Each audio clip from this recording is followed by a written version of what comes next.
Já, hérna er aðeins mengi. Mengi er sem sagt safn hluta eða hugtaka sem að kalla stök þess og þannig erum við með A sem er talnamengi og inniheldur tölunar 1, 2 og 3. Þær eru stök mengisins. Nokkur mikilvæg talnamengi, það er náttúrulega n sem eru náttúrulega tölur, það er bara 1, 2, 3, 4, 5 og svo framvegis. Zeta, það eru heilar tölur, jákvæðar og neikvæðar og 0. Q er mengi ræðra talna, það er að segja mengi talna sem að rita má sem heiltölubrót, það er að segja með teljara og nefnara sem heila tölu. Og svo eru rauntölu mengið R, það er mengi allra talna sem eru á talnalínunni.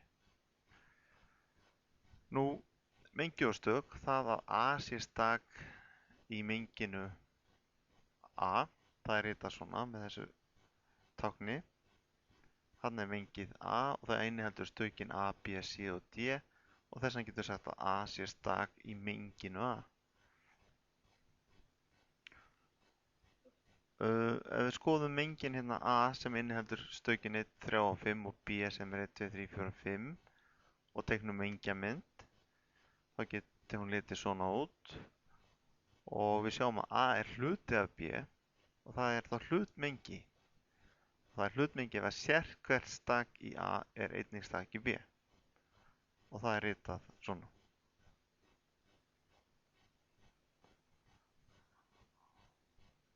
Fyllimengi, sem sagt þá erum við með eitthvað grunnmengi sem er U, svo erum við með A sem er hluti af grunnmenginu og það sem vantar upp á A til að fylla út í grunnmengið, það er kallað fyllimengi.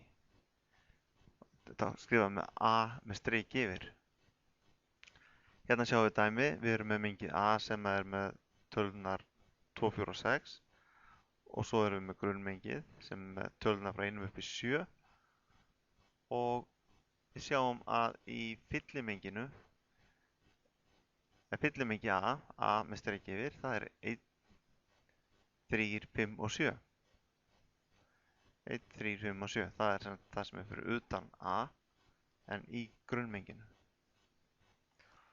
Tómamengið, það er einfalt í rauninni, það er mengið sem að inniheldur ekkert stak og það er táknað svona hringum með streiki á ská.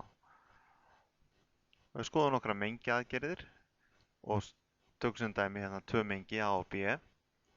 A eru tölunar frá 1 upp í 5, B tölunar frá 4 upp í 8 og við getum teiknað svona mengjamynd og byrjum að skoða sammengi. Sammengi, það eru í sammengi A og B, þar eru þau stök sem að tilheyra annarkvort A eða B.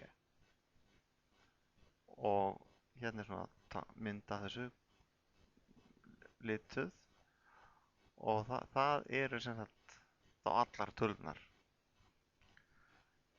Sammengi er táknað svona með líkt og U og það eru þá allar tölurnar sem eru annarkvort í A eða B.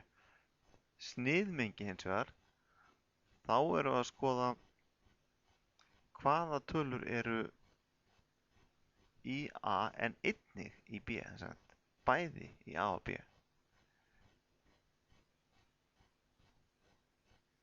Og þær tölur, eða þau stök sem eru bæði í A og B, það eru 4 og 5. Og það er táknað svona með U og hvolfi eiginlega. Svo er það mismengi, tengt orðinu mismunur eða mis. Þar eru þau stök sem að tilheyra A en ekki B. Og við sjáum þá á myndinni að þau stök sem að tilheyra A en ekki B, það eru 1, 2 og 3. Hérna lita ég þetta og þannig sjáum við það líka táknrænt.